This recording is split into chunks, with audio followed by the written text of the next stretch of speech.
Hello YouTube.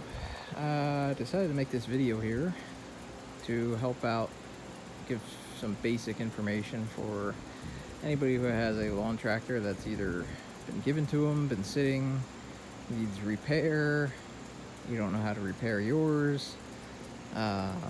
This will be a good overview, a series of videos to troubleshooting, trying to get a lawnmower, lawn tractor similar to this one. It doesn't have to be.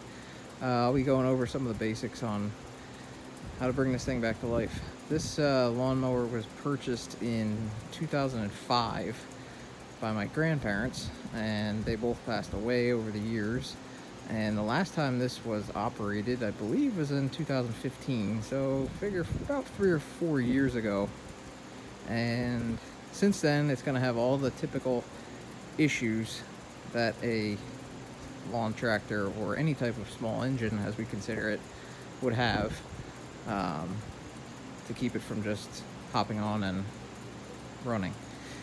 So first of all, you're going to have a dead battery, because lawn tractor batteries go dead from sitting. The gas in nowadays engines will go bad within 3 weeks to a month. By go bad, it will turn into basically like a jelly, and then eventually into like a crystallized powder in the actual fuel system, and that'll keep the engine from running correctly. So those are going to be your first two things. I haven't attempted to even start this tractor because I know all those things are true. So the first step in this process is going to be giving it a good cleaning. Since we already know that the battery is dead, which it does not attempt to turn over. It's an easy location under the seat. I would recommend not going out and buying a battery right away until you know that you can get your tractor to run in some fashion. So we'll be working on this by jump starting it. This is an 18.5 horsepower Briggs. It's a single cylinder, or one cylinder. That isn't as important in the general scope of this video. You could have a V-twin, a 2-cylinder, and still have a lot of the same issues that we're going to be running into here. So, as we can see, the fuel tank is actually empty, which in our case is a good thing, because having to deal with the old gas and flushing it out is just one less step that we're going to have to take.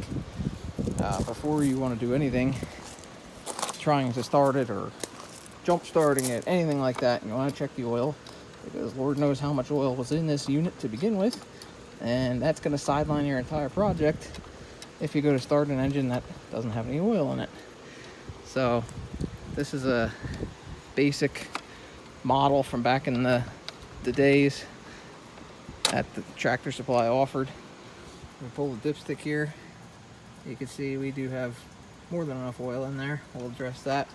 But for our troubleshooting purposes, we know that it has oil in it. And we'll start from there with a good pressure washing.